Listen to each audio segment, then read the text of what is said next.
And who do we have with us today? Star. Tell us a bit about yourself, Miss Star. How you grew up, background, all that good kind of stuff. I'm from a small, all-black town. I was raised in Carroll, Illinois. 35 years old. Moved to St. Louis from Columbia, Missouri. Had a strict background. My great auntie raised me, so we had say our books of the Bible and clean up and help cook greens and all that good stuff.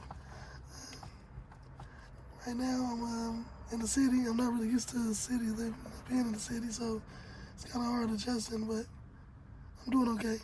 Yeah, brothers and sisters, Miss Star. Yeah. How was it growing up in your environment with your granny? Like I said, it was kind of strict, but I had a few things that I dealt with as far as being a child. I was put in foster care, so I was kind of back and forth. And I was the oldest, so I was the protector of everybody. But I thank God for it. Because of her, I'm able to make it in the city today by myself, and I have good morals and values that I stand by. What did your granny teach you, morals and values-wise, that you still hold near and dear to your heart? That ain't what you do, is how you do it. And be a woman of my word. Look people in the eyes when you talk to them. Things like that. What schools did you go to? I went to Carroll High School, Hickman High School in Columbia, Missouri, Mobley Area Community College, a little bit at SIU University in Carbondale. Did you, where did life take you after you left school? I ended up going to prison at 17 years old. I got out May 9, 2009. When I got out of prison, I went to school for carpentry.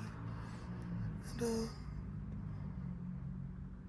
kind of got into the streets, after that. Not going too far into it, but how did going and being incarcerated, how did that affect you, like emotionally, mentally? How did that affect you?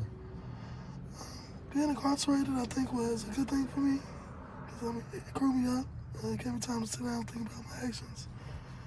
And just really helped me get grounded and humble. What was the plan upon leaving incarceration? When you got back out in the street, what was your plan? My plan was just to kind of just not go back, evidently, but just to work and get back into the swing of life, basically. Who introduced you to the street life?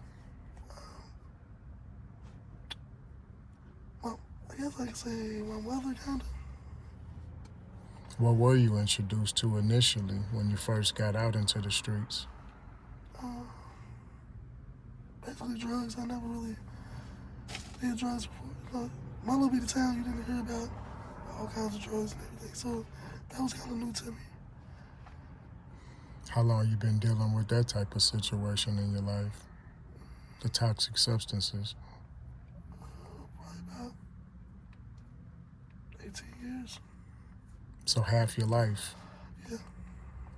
So have you ever made any attempts to rid yourself of the toxic substances, get clean, detox, or anything like that? Yeah, I have. And kind of just wasn't happy. So now I kind of do everything through the spirit, I guess. I mean, I move with God with everything that I do. I've been revelation, so at least I'm in God now. What jobs have you had over your lifetime? I've had construction jobs, carpentry jobs. I've done landscaping, housekeeping, cleaning, serving, fire watch. I've worked quite a bit, so I love to work. So. Why aren't you doing any, are you doing any of those jobs currently? I'm not currently. Right now, I was get in touch with my spirit, just getting grounded with God, so I took a little time off. How long have you taken off in between your jobs? Probably about a couple years. Kind of glad I took the time off because I've got to learn I got to know myself and I've got to know God, so I'm not ready to go back to work now. What have you learned about yourself during your time off? That everything I thought was bad really wasn't bad, and that I'm a quite better person than I thought. I've learned to love myself and just to know that everything happens for a reason. What's your relationship like with your brothers and sisters? Since I've been in St. Louis, I haven't really had communication with anyone. Are they still in Columbia? Some in Columbia, Carbondale. You guys are all spread out. Yeah, we're spread out. So you're not in contact really with them? No, my family didn't understand my spiritual walk, so I kind of took it along. How's your experience in St. Louis been going so far? Even though it's kind of rough, I've seen a bunch of changes. Like, I call myself a star because the sun is the biggest star in the sky. So my goal is to share my light in a very dark place, which has been working. What brought you to St. Louis? Like, what made you come pick St. Louis to land in, coming from those smaller towns? I would say it was already in the will of God, but I first came in with an ex of mine, and we ended up breaking up, and I kind of just, I was out in the streets, I got a job, and I said I'll stay. I'll just stay and just tough it out. I didn't want to just run back home. Do you see yourself staying here, or are you just kind of passing through? I move around quite a bit. I know I'll go where God sends me, but for right now, it looks like I'll be here for a while. What kind of advice could you give a young lady who's thinking about street life and dibbling and dabbling or whatever? What kind of advice could you give her to keep her safe? What I would say first is know yourself, fall in love with yourself. Everything else after that will follow. Stick to morals and values, treat people how you want to be treated. Trust in God. And if you have any goals, go for them. If you knew today and you can go back to when you were a young girl and you can talk to her, what kind of conversation would you have with her? I would tell her to slow and steady wins the race. There's no need to rush. Everything happens over time. But just take your time, love yourself, get to know yourself.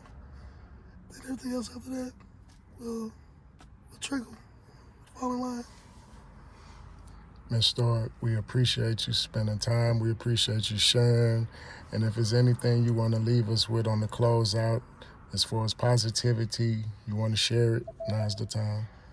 I just want to say that I've seen miracles before my eyes. God is indeed real. And life ain't as bad as you think it is. Everything actually is quite nice. Life is good. So, good luck. And love and peace. Thank you, Ms. Stark. Yeah.